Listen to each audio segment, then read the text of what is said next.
பனை மட்டையா இல்லை இந்த ஈச்ச மரம் இருக்கு அந்த மரத்தில் உள்ள மட்டையான்னு தெரில. இந்த மாதிரி நிறைய பேர் வெட்டி கட்டி வண்டியில் வச்சு எடுத்துகிட்டு போயிட்டுருக்காங்க. ஏற்கனவே ஒரு குரூப் போனாங்க, இப்போ திரும்ப இன்னொரு குரூப்பு. எதுக்குன்னு தெரியல. ஐ திங்க் அந்த விசிறி மட்டை செய்வாங்களா இல்லை வேறு ஏதாவது செய்ய போகிறாங்களான்னு தெரில. ஆனால் இந்த மாதிரி நிறைய வண்டி இது வரைக்கும் ஒரு 10 வண்டி கிராஸ் பண்ணிட்டேன். கட்டி அப்படியே வண்டியில் பின்னாடி வச்சு கட்டி எடுத்துகிட்டு போயிட்டுருக்காங்க. விசாகப்பட்டினம் பார்த்தோம் அப்படின்னா 96 கிலோமீட்டர் காட்டுது. அடுத்து டோல்கேட் வந்துட்டோம். ரோடு செம்மையாக இருந்துச்சு. சென்ட்ரல் ரயில்வே ட்ராக் போதா, இன்னும் 135 கிலோமீட்டர் இருக்குது. இன்னும் ஒரு 4 கிலோமீட்டரில் லெஃப்ட் எடுத்து நமக்கு எதிரில் தெரியுது இல்லையா ஹில் ஸ்டேஷனு. எங்கடா தெரியுதுங்கிறீங்களா? எனக்கு தெரியுது, வீடியோவில் தெரிதான்னு தெரியல. அது அப்படியே ஃபாக் ஜென்ரேட் ஆகிருக்கு. அதில் வந்து நம்ம அப்படியே லெஃப்ட் எடுத்து போக வேண்டியது தான். இன்னும் 4 கிலோமீட்டர் போச்சுன்னா பாக்கி 120 கிலோமீட்டர் வந்து ஹில்ஸ் லெஃப்ட்டு தான் உள்ளே போகணும்.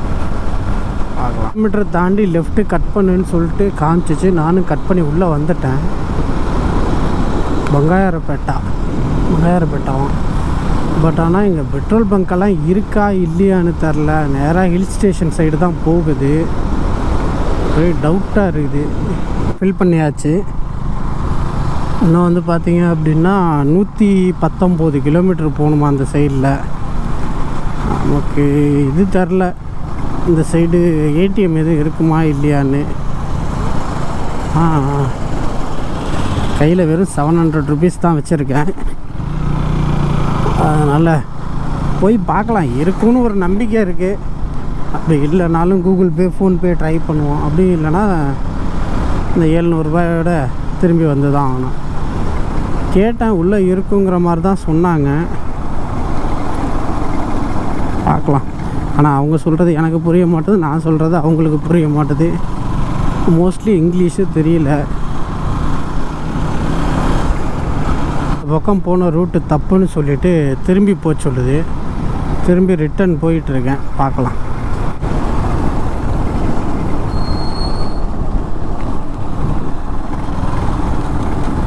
டவுட்டாக தான் இருக்குது, இருந்தாலும் வேறு வழி கிடையாதே. அதான் போகணுன்னு இருந்தால் போய் தான் ஆகணும். என்ன நம்பிக்கையில் போகிறோம்னு தெரியல. ரோட்டை பாருங்களேன். இந்த ரோடை பார்த்தா ஒரு டூரிஸ்ட் பிளேஸ் போகிற மாதிரியா இருக்குது.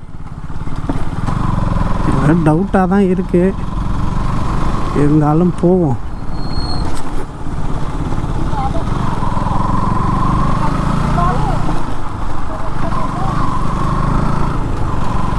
வந்தோன்னே ஒரு ரைட்டு காட்டுச்சு.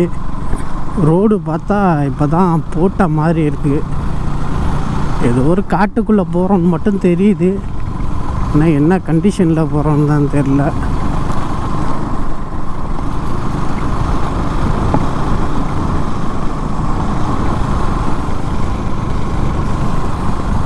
கிலோமீட்டர் தானே இருக்குது, ஏன்டா 3 மணி நேரம் காட்டுதுன்னு பார்த்தா இதனால தான் காட்டும் போல. ரோடு சுத்தமாக ஒன்றுமே இல்லை. பாருங்களேன், ரோடெல்லாம் பாருங்களேன். ஆனால் அந்த மலை அடிவாரத்துல எல்லாம் செம்மையாக விவசாயம் பண்ணியிருக்காங்க. செம்மையாக இருக்குது. ஏதோ ஒரு என்னது அடர்ந்த காட்டுக்குள்ளே போகிற மாதிரி ஒரு ஃபீல். அடர்ந்த காட்டுக்குள் ஒரு பயணம். ஐயோ, ரோடு எங்கேயாவது சரியாயிடும், நார்மலாக இருக்கும் அப்படின்னு பார்த்தா ஃபுல் அண்ட் ஃபுல் ரோடு ஃபுல்லாகவே அப்படி தாங்க இருக்குது. நம்ம ஊர் கிராம சைட்லாம் ஊருக்குள்ளே போனால் ரோடு இருக்காது, அந்த மாதிரி தான் ஃபுல் அண்ட் ஃபுல் ரோடு இருக்குது. இது ஏதோ மெயின் ரோடு கூப்பிட்டு போகிறதுக்கு பதிலாக என்னை கூப்பிட்டு வந்து கோத்து விட்டுருச்சுன்னு நினைக்கிற சந்து பொந்தில். ஷார்ட்கட்டுன்னு சொல்லிட்டு கொண்டு வந்து எங்கேயோ கோத்து விட்ருக்கு. பிரச்சனை இல்லை, இருட்டுறதுக்குள்ளே போய் சேர்ந்துட்டோன்னா அது போதும். இருட்டிடுச்சுன்னா வழி தெரியாமல் எங்கேயாவது ஏடா கூடமாக போய் மாட்டிக்க போகிறோம். அதுதான் பயமாக இருக்குது. நிறைய ஊர் இருக்குங்க, குட்டி குட்டியாக காட்டுக்குள்ளே தான் ஊரே இருக்குது. பாருங்க, இந்த பக்கம் ஒரு ஊரே இருக்குது, ஸ்கூலெல்லாம் இருக்குது.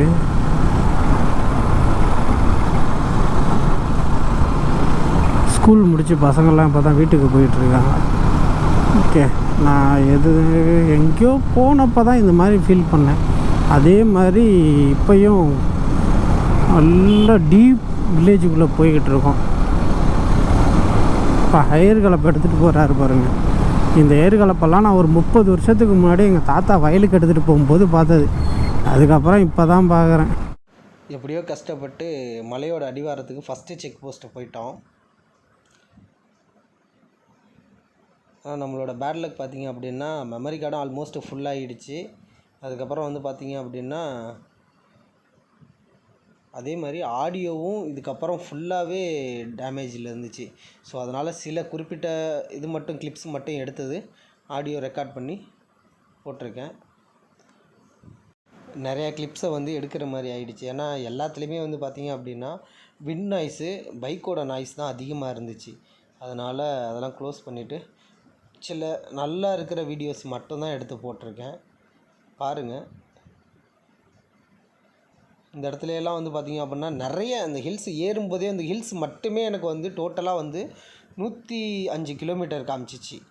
நிறைய ஏர்பன் பெண்டு இருந்துச்சு. வியூ லொக்கேஷன் சூப்பராக இருந்துச்சு.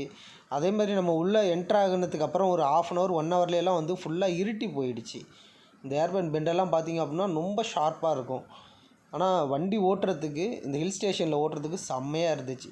நம்ம ஊரில் எப்படி தமிழ்நாட்டில் வந்து ஊட்டி, கொடைக்கானலோ அந்த மாதிரி வந்து பார்த்திங்க அப்படின்னா இந்த ஹில் ஸ்டேஷன் வந்து ஆந்திராவுக்கு வந்து அரக்குவேலி சூப்பராக இருந்துச்சு.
வந்து பார்த்திங்க அப்படின்னா ஒரு நம்ம அந்த இடத்த ரீச் பண்ணுறதுக்கு ஒரு 10 to 15 மினிட்ஸ்க்கு முன்னாடியே வந்து மெமரி கார்டு ஃபுல்லாக ஆஃப் ஆகிடுச்சு.